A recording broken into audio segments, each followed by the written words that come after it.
I know exactly what you've been told your whole life.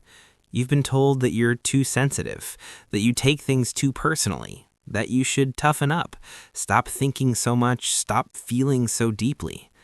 You've probably spent years wondering why small comments stay with you, why loud rooms drain you so fast, why other people bounce back overnight while you're still processing days later. And slowly, quietly, you started believing that something in you was faulty. But I need to tell you something important. The diagnosis you've been living with is wrong. There's nothing wrong with you. You are not weak. You were misread. Psychologists use technical terms for this, labels that sound clinical and distant, but I prefer a different name because it actually fits how you live. You are a deep processor, someone whose mind doesn't skim over life, someone who absorbs it. Think of the brain like a sound system. Most people operate at medium volume. They hear what's necessary and filter out the rest. But your system runs in high resolution. You pick up background noise, subtle emotional shifts, tiny changes in tone that others never notice. It's not louder, it's clearer. And clarity always comes with a cost. This is why emotions hit you deeply. A sentence someone forgot 5 minutes later might stay with you for days.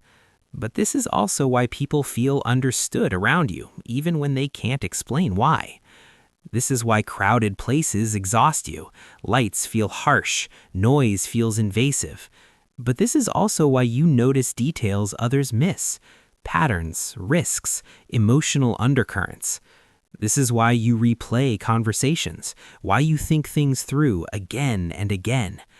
But this is also why you grow, why you rarely repeat the same mistake twice. The pain and the strength come from the same source. You might think this means you're slow, or fragile, or not built for this world, but the truth is simpler. You're thorough in a world obsessed with speed. You're careful in a culture that rewards recklessness.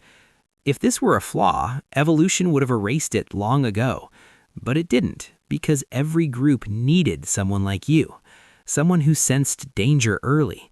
Someone who noticed shifts before they became disasters. Someone who understood people, not just tasks. You were never meant to be the loudest in the room. You were meant to be the one who sees what others miss. The problem is not you. It's the environment. The modern world is designed for constant stimulation, non-stop output, and emotional numbness. So of course you feel out of place. But being out of place doesn't mean you're broken. It means you're being tested in the wrong conditions. Most people are like grass. They grow anywhere, fast, resilient, unbothered. But you are like an orchid. In the wrong environment, you struggle.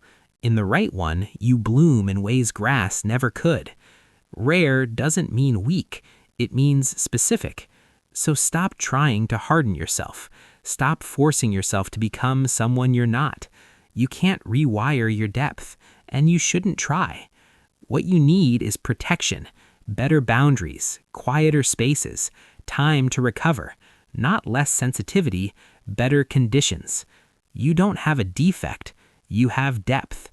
And the world needs people who can feel, notice, and understand what others overlook. And once you realize this, you may start noticing something else about yourself too. If you want to understand that part, we'll continue from here.